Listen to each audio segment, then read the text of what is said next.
नमस्कार साथियों, जय हिंद। मेरा नाम है प्रीतेश जोशी और आप सभी का स्वागत है ई कक्षा के इस प्यारे से चैनल पर। तो आज मैं लेकर आया हूं आपके लिए बहुत ही महत्वपूर्ण इंफॉर्मेशन। अगर आप लोगों ने आज का अखबार पढ़ा है ना, तो एक खबर पढ़कर आप बहुत ज्यादा परेशान हो गए होंगे, असमंजस की स्थिति में आ जाए। आपकी तरह बहुत सारे छात्र और उनके अभिभावक जो हैं वो पूर्णतः परेशान है, असमंजस की स्थिति में है इस पूर्णतः खबर को पढ़कर। और ये खबर क्या है, पहले इस खबर को पढ़ते हैं। खबर कहती है कि अगले साल से 10वीं बोर्ड की 2 परीक्षाएं होंगी, पहली मार्च के अंदर होंगी। अब ये खबर को देखते ही छात्रों को ऐसा लग रहा है कि एक परीक्षा अपने आप में इतनी टफ लगती थी, क्या साल में हमें दो दो बड़ी परीक्षाएं देखने को मिलेगी? क्या बोर्ड की परीक्षाएं अपने आप में साल में 2 बार करवाई जाएंगी? ये अपने आप में बड़ी घबराने वाली बात है।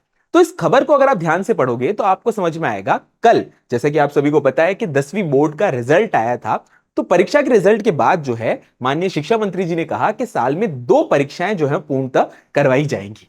इस खबर को आप ध्यान से पढ़ोगे तो आपको समझ में आएगा 2 बार परीक्षाएं होंगी और सप्लीमेंट्री परीक्षा पूर्णतः खत्म कर दी जाएगी। और साथ साथ में आपको यह भी देखने को मिलेगा कि सुधार के मौके के तौर पर यह दूसरी परीक्षा होगी।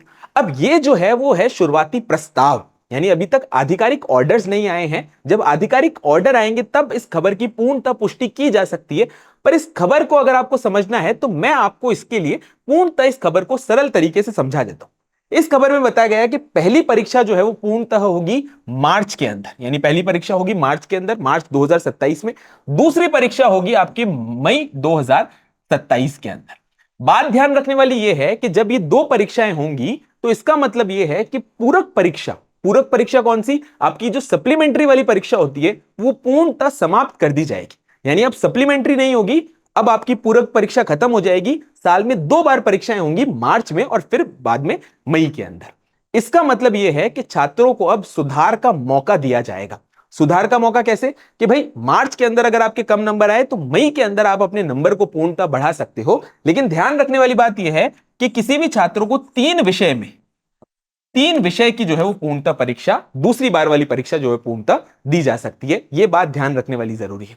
अब सुधार के मौके का मतलब यह है कि जो पहली परीक्षा दी है उसी व्यक्ति को वो पूर्णतः आपके लिए अनिवार्य है, यानी मार्च वाली परीक्षा पूर्णतः आपके लिए अनिवार्य है और उसी व्यक्ति को मौका मिलेगा दूसरी परीक्षा के लिए। यानी जिसने मार्च वाली परीक्षा दी गई है उसी को ही मई वाली परीक्षा में मौका दिया जाएगा। ऐसा नहीं होगा कि भैया हमने मार्च की परीक्षा तो दी नहीं, हम तो डायरेक्ट मई वाली परीक्षा देंगे। नहीं भाई, ये सुधार वाली परीक्षा है, जिसका मतलब है पहली परीक्षा अनिवार्य है और वापस जो दूसरी बार जो परीक्षा मई के अंदर होगी वो व्यक्ति वही दे सकेगा जिसने पहली वाली परीक्षा पूर्णतः दी होगी।